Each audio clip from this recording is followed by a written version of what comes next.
Presents Joel McCrea in Tales of the Texas Rangers. On stage tonight, transcribed from Hollywood, another in the Wheaties big parade of exciting half-hour presentations.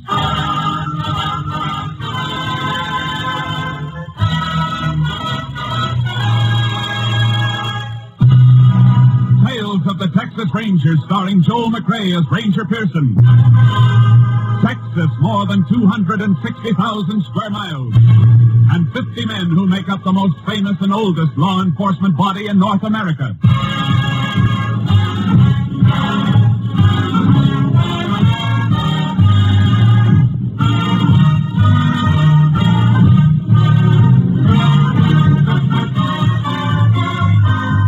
Now, from the files of the Texas Rangers come these stories based on fact. Only names, dates, and places are fictitious for obvious reasons. The events themselves are a matter of record.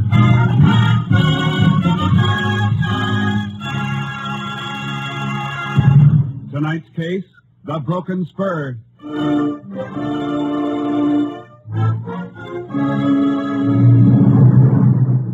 Saturday night, June 5th, 1948. The time, 10 p.m. On a small ranch 10 miles south of Cranston, Irwin County, Texas, Milton Thomas was counting a large sum of money, preparatory to locking it up for the night. As he was counting, his dog Rags appeared to be nervous. Thomas tried to quiet him. Rags, stop that. You're making me count wrong. 100... What Sam is the matter tonight? Now stop it. Quiet, Rags. Down. Who's there? What do you want, Casey? I want to talk to you. Seems to me it's awfully nice to be knocking at people's doors. Now, is it about that All right, long? get back in the room. That's good. What are you trying to do? Get your dog back or I'll... What? Get back or you get the same thing. Get away from that dog. Give me that money. No, I won't. You asked for it? No, don't take it. Shut up. Let go of my legs. I said let go. No. All right, then.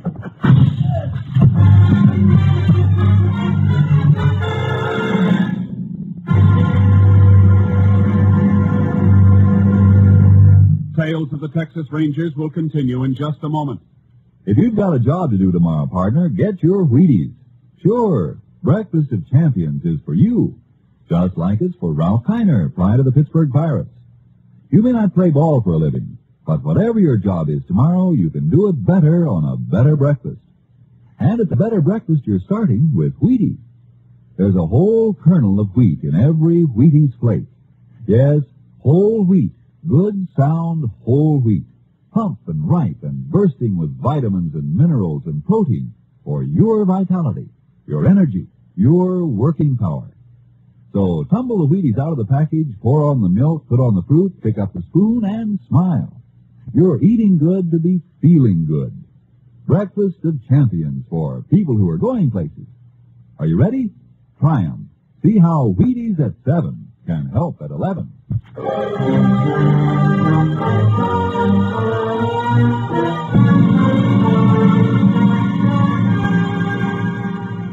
At 10:30 the same night, Milton Thomas's house was discovered on fire. The Cranston Fire Department was called. Next morning, the local sheriff, making a routine investigation, discovered the burnt remains of a broken chair next to Thomas's body. He ordered an autopsy. The results prompted him to call the Texas Rangers. Ranger Jace Pearson was assigned to the case and arrived at the scene of the fire early that afternoon. Well, howdy, Ranger. I'm Sheriff Taxon. Howdy. My name's Jace Pearson. Come on, I'll show you the house. Or what's left of it. All right, folks, step back, please. Shouldn't have all these people walking around here, Sheriff, ruin any footprints there might be. I had my deputy here just a few minutes ago, Pearson. I sent him down to get some coffee. All right, folks, step back away from the house, all of you. Now get back to the fence, please. All burned out except for the walls, but you may find something. You said when you called you didn't think it was an accident. I've been sheriff here for 18 years, and I'll stake my reputation it wasn't. It was arson to cover murder. Based that on the autopsy? Yep. Coroner couldn't find any traces of carbon granules in the bronchial patches or lungs. and only the normal amount of carbon monoxide in the lungs.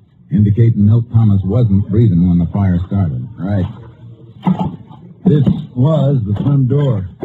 Burned off the hinges and fell out. That's funny. What? A lock on this door. Special kind. Takes a key on both sides. When the door is shut, you have to have a key to get out of the house as well as in. Oh, that, yeah. Milt was a funny old galoot. Had them put on both doors. The windows had pick locks, too. Why? Well, folks say he kept a lot of money in the house. Maybe just a story. This lock's still working. Let's look at the back door. Oh, here's what's left of Milt's old iron safe. It's open like that when you found it? Yep. Empty, too. This lock's not forced or broken. Kind of hard to tell much about anything after the roof fell in. Yeah, it's a mess, all right. Same kind of lock here on the back door. It's working, too. Meaning whoever started the fire was locked in? Oh, look here. Whoever it was, here's where he went out. See that window glass outside on the ground? Climb out and look.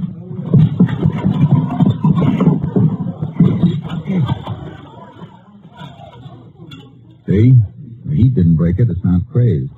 It was knocked out from inside. And do you think the killer was trapped inside? Could have been, after he set fire to the place. How about footprints, Sheriff? Oh, there's thousands of them. Volunteer firemen tramping around all during the fire. Wait, here's something. Looks like a spur rowel. That's exactly what it is. Broken off a spur. Right below where the window was. Maybe busted off by a man jumping out the window with his tail feathers on fire? Maybe. I don't envy him, none, Pearson. How come? Well, as a clue, the spur rowel's probably mighty important. But what, Sheriff? I was just thinking. There probably ain't over 10 million spurs in the state of Texas with rowels just like the one you got there in your hand. Well, your figure may be a little high, Sheriff, but I get your point.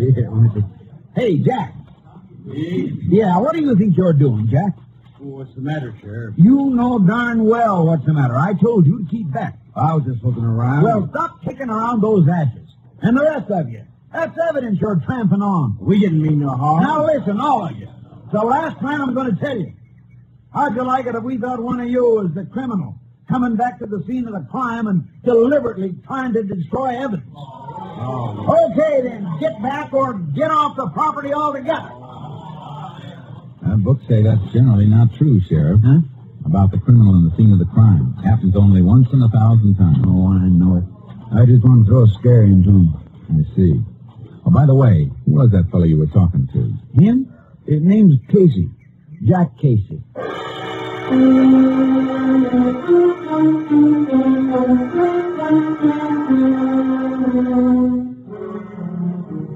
The sheriff and I went over the yard thoroughly, but any footprints the murderer might have left were trampled out by the firemen and the onlookers. Finally, some distance from the house, I found the place I was looking for. Sheriff? Huh? I'm over here. What is it?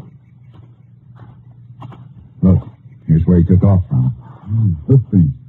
Dug out in an awful hurry, too. And his horse tethered to this tree. Seems to me any man who had business at the house would have tied up closer. Yes, that's logical. Horse chewed on the tree. Might be a cribber. If we find our man, we'll likely find a horse that chews on his feed bin. Maybe these tracks head west toward Snake Creek. You got a horse, Sheriff? I can get one. Good. I'll get mine out of the trailer. We're going to follow those hoof prints.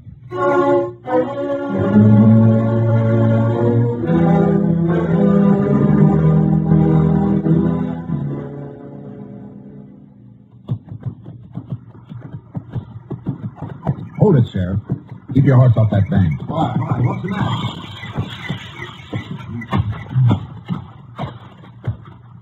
Boot prints. Good, fresh ones. I thought for a minute you'd seen a moccasin. This stream's full of cotton now. I'll take my kit and make some plaster molds of these prints. He dismounted here and led his horse across. Yeah, probably afraid of slipping on those flat, mossy rocks. Small foot, about size 7 or 8, I'd say. Odd track pattern, too. Not likely he was toting a heavy load. Probably a fat man. Fat? Yeah, look at his tracks. Deep, even in the dry places. I make tracks as deep as those, way over 200, but I ain't exactly fat. No, you're not fat, Sheriff. But what size boot do you wear? 11 and a half. You ever see a man your height make a footprint this small? Come to think of it, I don't suppose I ever did. Wait a minute. That man who was poking around the ashes back at the house. Casey, was it? Yeah, Jack Casey. What about him? He's fat. Sheriff, was he driving a car or riding? Casey was riding his old paint mare. Say, she's a cribber. Then I'm going to need a warrant. As soon as I get this mowed, I'm heading for town. Sheriff, either the books are wrong, or this Casey is 1 in 1,000.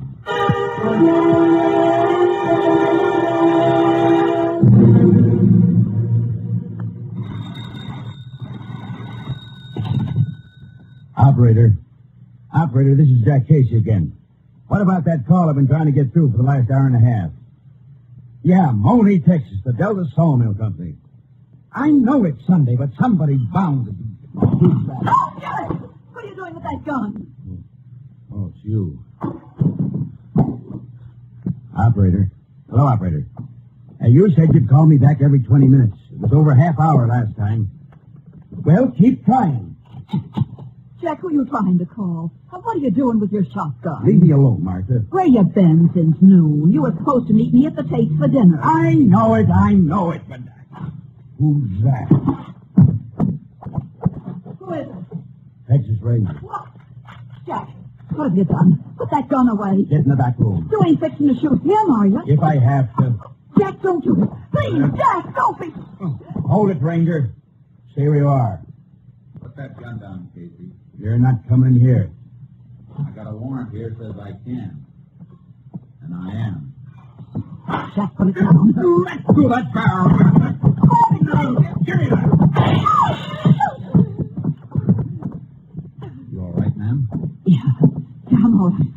Shotgun's a nasty thing to carry around the cock. I'll just take this. I want to look around a little. That's your bedroom? Yeah. Come on. Paint mirror outside yours? Yes, it is. Are these your boots? Mm-hmm. How'd you break this spur? Huh? Well, didn't know it was broken. I'll take these boots along. You want me to get it, Jack? No. Is somebody going to answer? Yeah, sure. Hello? What? Never mind, Casper. You better come along with me, Casey. What's this all about, Ranger? Where are you taking Jack? He thinks somebody killed Milt Thomas. To be exact, he thinks I did. No. You seem to know some of the answers. Some of them. Before we go, Ranger, I'd like to ask you one question. Sure. What time did this so-called murder take place? About 10 o'clock last night. 10 o'clock? Well, that's... I'll handle this, Martha. Suppose I can prove where I was last night. We're just as anxious to prove a man innocent as guilty, Casey. Do you have any witnesses? About 300 of them. At 10 o'clock last night, I was sitting in the Cranston High School auditorium watching my niece graduate.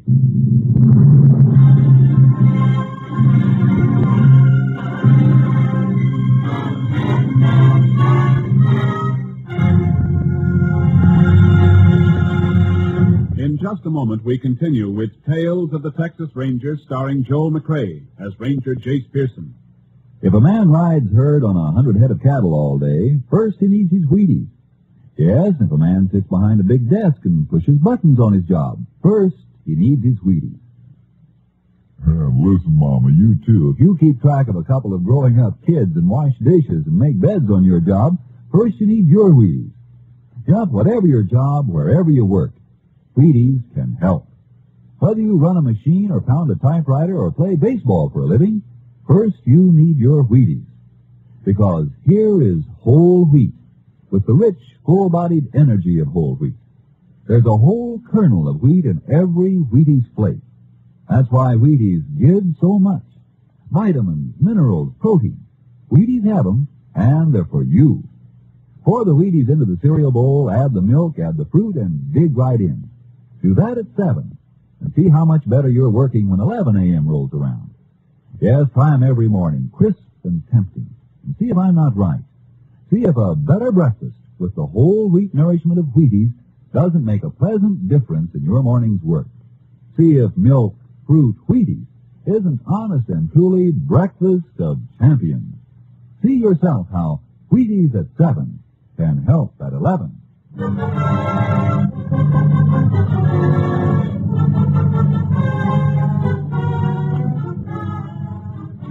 Casey stuck to the alibi that he'd been at the graduation the night before, but I already had enough evidence to take him in. While the sheriff was out asking questions around town, I tried to break down Casey's story. I tell you I was there. All right, take it easy, Casey. Let's assume for a minute you were. And how do you account for the boot prints made by your boots and found near the scene of the crime? Lots of people wear boots. Could have been anybody. I'm afraid not. You see, I made plaster casts of those prints, and the boots, the ones you admitted were yours, matched the prints to the last nail mark. Well, I've tramped around this part of the country a lot of times. They could have been old prints. These were fresh prints. Well, what about it? I don't know. All right, then. What about the rowel we found just outside Thomas' house? One broken off your Spur. I don't know anything about that either. There's no point in withholding information, Casey. You know we'll find out about it sooner or later. How you doing, Pearson? Casey decided to come clean? Not yet. What about the niece, Sheriff? The neighbors say she and her family left on a vacation early this morning. You know anything about that, Casey? No. Too bad. Because I've had several interesting chats. Casey, I just talked to 4 people who were at the graduation exercises last night. 4 people who know you. And not one of them remembers seeing you there. I was at the high school last night, I tell you. Casey, the sheriff talked to 4 people who didn't see you. Well, who did? I don't know. It was dark in the auditorium. Didn't you speak to anybody? No. Thing had already started. And... wait a minute. Yeah. I talked to one of the ushers. What was his name? Wasn't a him, it was a her. One of the high school girls. She was wearing a long pink dress. Sheriff, who's the principal of the high school? Mr. Schott. Warren Schott. All right, lock Casey up. I'm going to find out who the ushers were, and especially the little girl with the long pink dress.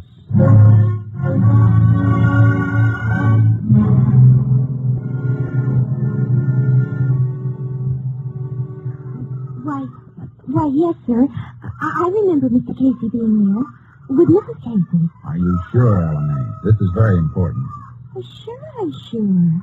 They came in late and had to wait until the invitation was over. And then he asked for an aisle seat. He said he couldn't climb over people. Well, you know. Yeah, I know. And he didn't leave at any time during the exercises? Not until near the end. They left just before the recessional while everybody was standing and singing the class song. What time was that? Oh, a few minutes before 11. All right. Thank you very much. Goodbye. Was I any help, Ranger? Yes, LMA. You were a big help.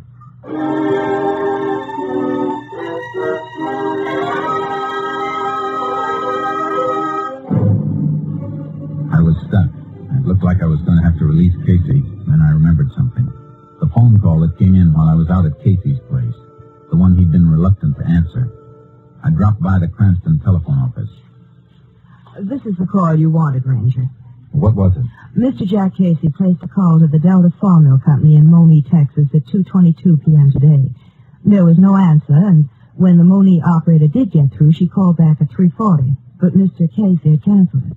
Do you know who the call was for? Yes, sir. It was person to person to Mr. Ben Casey. Ben Casey? Mr. Jack Casey's son. Son? Well, do you know him?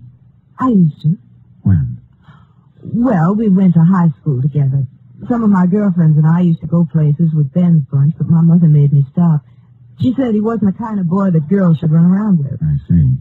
And he finally left home. Couldn't get along with his stepmother. Oh, then Mrs. Casey's not his mother. Oh, no, Ranger. They used to fight. Oh. Go on. This may be very important. Well, I heard that she and Ben fought all the time, and then one day after they had a big fight, Ben packed up and left. Well, when was this? I reckon it was a couple of years ago. He went down to Monee then and got a job at that sawmill there. What does this Ben look like? He's a spitting image of his father, and just as fat, too. Have you seen him lately? I saw him at the bus station. His father came and picked him up. When? Let's see, day before yesterday. Friday.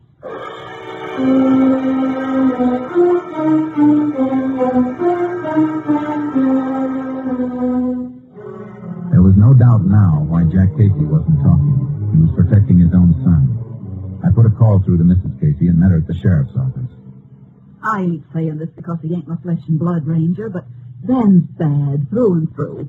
I might have known he was the one killed Milt Thomas. Mrs. Casey, tell me about Ben. He came in Friday, didn't he? Yeah. Come in on the bus and stayed over Saturday. He wanted to borrow money. He's always broke. Gambles. That's right, Pearson. Picked him up a couple of times for gambling. Go on, Miss Casey. Well, like I say, he wanted to borrow $50 from Jack, but Jack didn't have it. He just paid off a note to Milt Thomas, and he was kind of strapped. Oh, your husband owed Thomas money? Yes, but it was the last payment. Jack was joking about how Thomas always wanted cash money, didn't trust checks. Did Ben hear him say this? He sure did, Sheriff. And then he sucked around all day Saturday until we was getting ready to go to the commencement that night. And just before we left, he said he was going to use Jack's horse to go for a ride. At night? Yeah, seemed strange to me, too. And then he asked could he borrow a pair of Jack's boots. He was wearing flat-heel shoes. They wear the same size? Oh, have, ever since I can remember. Well, anyway, we went on to the graduation, and when we got home, the mare was in the barn, still saddled, all sweaty. Looked like she'd been run almost to death. And Jack's boots were tossed on the floor, and Ben was gone. All right, Miss Casey. That's all for now, and thanks. You're welcome. Come on, Sheriff. We're going on a little trip.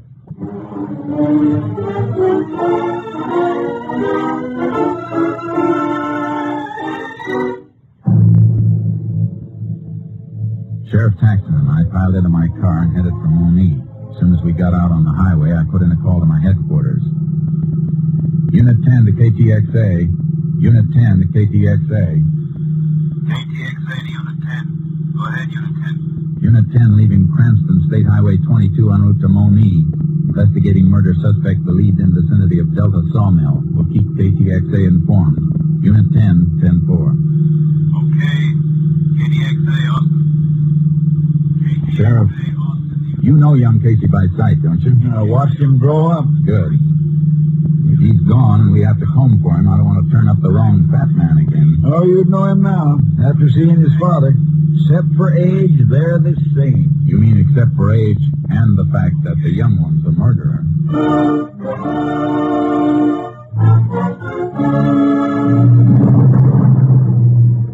When we reached the sawmill, the moon was up. A full moon. There was a light burning through the window of one shack at the edge of the camp. We pulled up there and got out of the car and went in.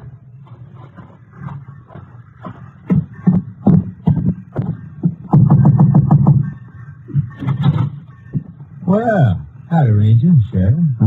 We're looking for a man named Casey. Ben Casey? Yeah, you're on? I don't know for sure. Sleeps in the big bunkhouse down the line. Which bunk? I'll show you at the line. Fine. Sheriff, maybe you better take a look through the mess hall. Fat boy like him might be fixing a late snack.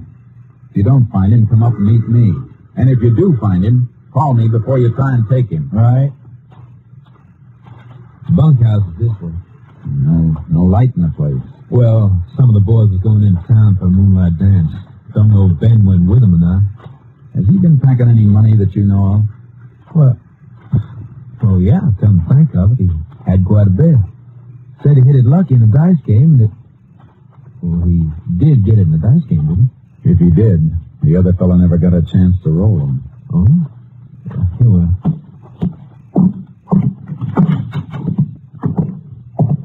I'll light this lamp for you. Ben sleeps in that third bunk on the right. Thanks. I'll wait for him. All right, I'll get back to my books and just entering the shipment that's being hauled out tonight. That's why you found me working. Go ahead. But if you see Casey, don't mention I'm here. The foreman went back to his shack, and I ripped Ben Casey's bunk apart. There was nothing in the bunk of the covering. I dragged the footlocker out from underneath and was turn around. They're up. What are you doing here? If you're Ben Casey, you know what I'm doing. This is the end of the road, boy. I'll take that lantern. Be careful with that, Ben. Remember what happened the last time you dropped the lantern? You're pretty smart, ain't you, mister? But I'm smart, too. Here's a present for you. The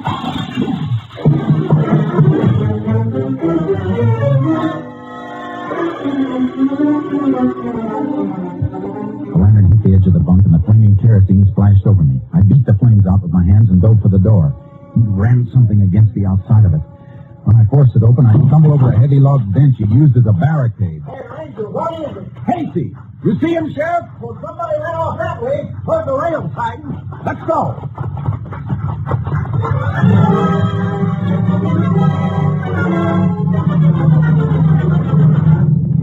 We spotted him swinging up the side of a flat car as the train hit the main line and started to roll. We grabbed onto one of the last cars and scrambled to the top and started to work our way forward. There he is. About 5 cars ahead. I can't see him. Kerosene scorched my eyes. He's up, all right, and shoot. Drop flat. We'll crawl up on him. He can't go any farther than the length of the train. There it goes. He's jumping. I see him. I'm going after him. Well, I'm coming with you. He's breaking from the wheel.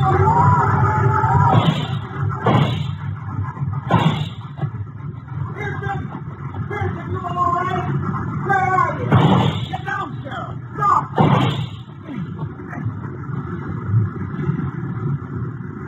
Can you see him? Nobody's close. About 10 yards in, not moving. Keep low. We're silhouetted good against this clearing. What you doing, Pearson? Take an arm out, Jack. See if you can find a stick about 5 feet long. Here's a dead branch. This do? Fine. Give it to me. What you fixing to do? I'll put this branch through my coat sleeves like this. Here. When I tell you, hold it up. I need something to shoot at. Right. I'll fire this gun flash. All right, Casey. Come on with your hands up. It's your last chance, Casey. Okay, Sheriff. Lift the coat. You got it. Come on. Don't shoot me. Don't kill me. Oh, please give me a chance. Like you gave Milt Thomas? It was a short train ride, Casey, but I got a hunch you'll get a longer one soon. Come on.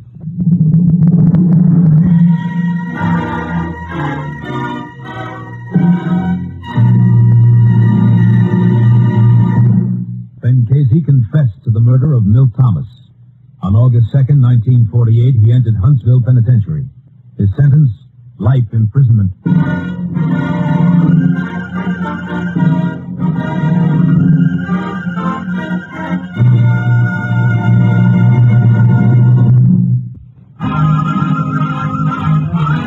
Next week, Joel McCrea in another authentic reenactment of a case from the files of the Texas Rangers.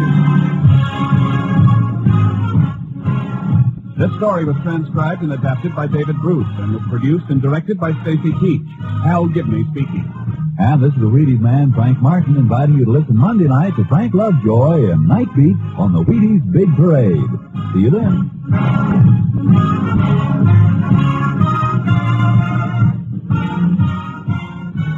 Tomorrow there's good listening with the Summer Symphony on NBC.